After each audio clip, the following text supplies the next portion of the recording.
What's up everybody, this is Kincade and welcome to episode 7 of the 2003 Suzuki RM125 build. I'm not going to waste any time on this one. Follow my new Instagram account, Kincade Builds Bikes, and let's get right into it.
And the wobble is gone.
Pas de soleil, pas de soleil, pas de soleil,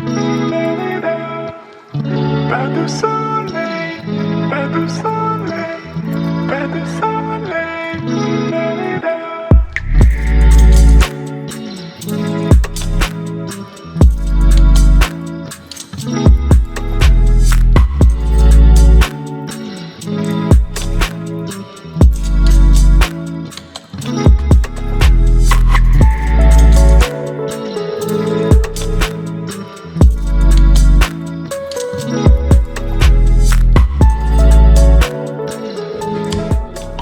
Today is Friday, April 1st, which means I am in the last month to get this RM125 done for Cameron Yamala's Broke to Build contest.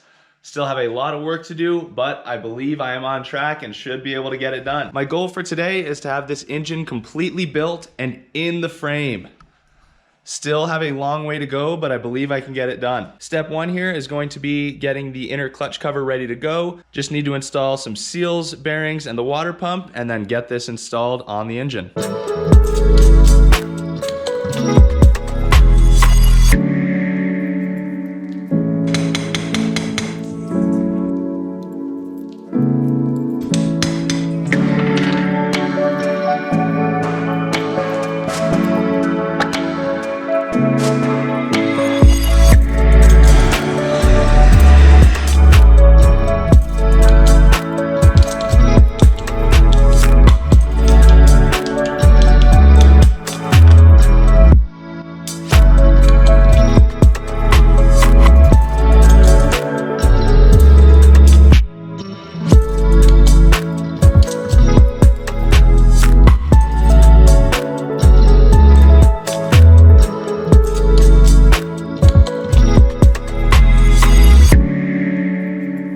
It's now time to get this brand new Pro X piston installed.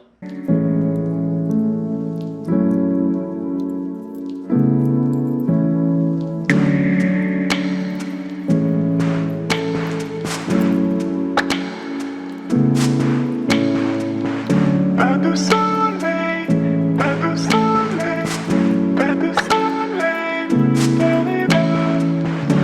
de Got this cylinder that is freshly replated by Millennium Technologies. Beautiful cross hatching in there, all ready to go.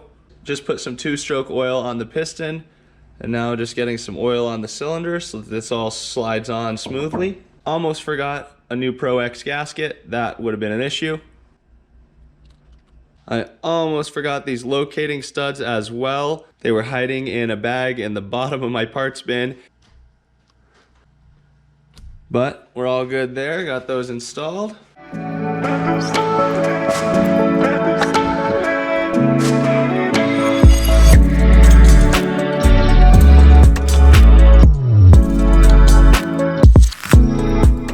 This cylinder nut right here is very difficult to get to, even with the small end of this wrench. I really don't have space to get it in there.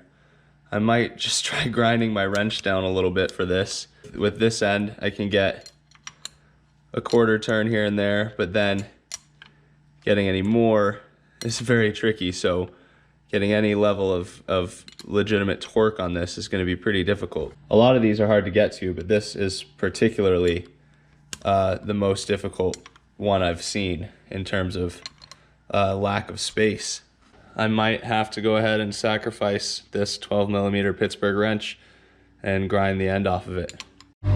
Alright, a little bit of time on the bench grinder, and it looks like we've created just enough space to get in there. So, a little bit of an interesting design.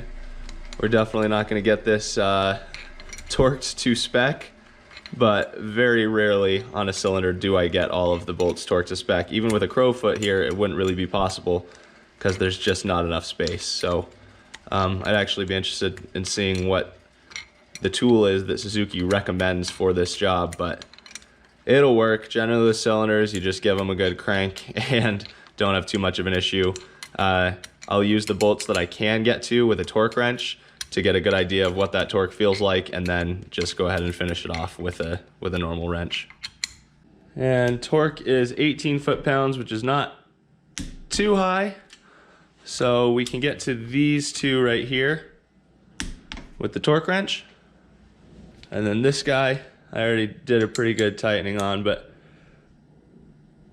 probably about there should be good. And then we've got one more inaccessible in here, one more crank, and our cylinder is installed. Once the cylinder is installed, I always like to turn it over, see that the piston moves, and there we are.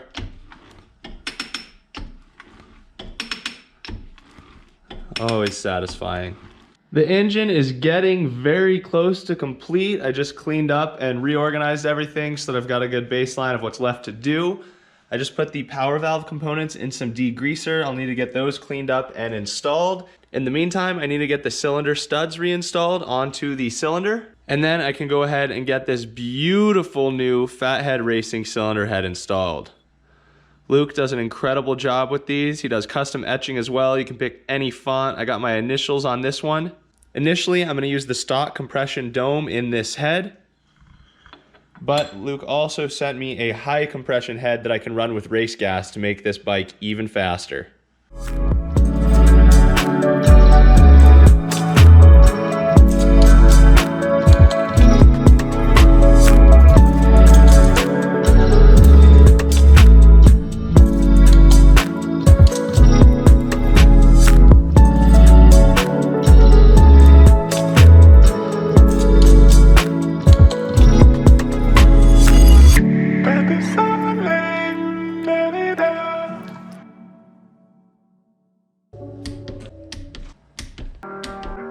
I'm incredibly excited to be using Dirt Trick sprockets on this build. These sprockets are made in the USA and backed by a 1-year warranty. The front sprocket looks great and performs well, and the rear sprocket is absolutely tricked. So I'll show you guys that one when I install it on the hub.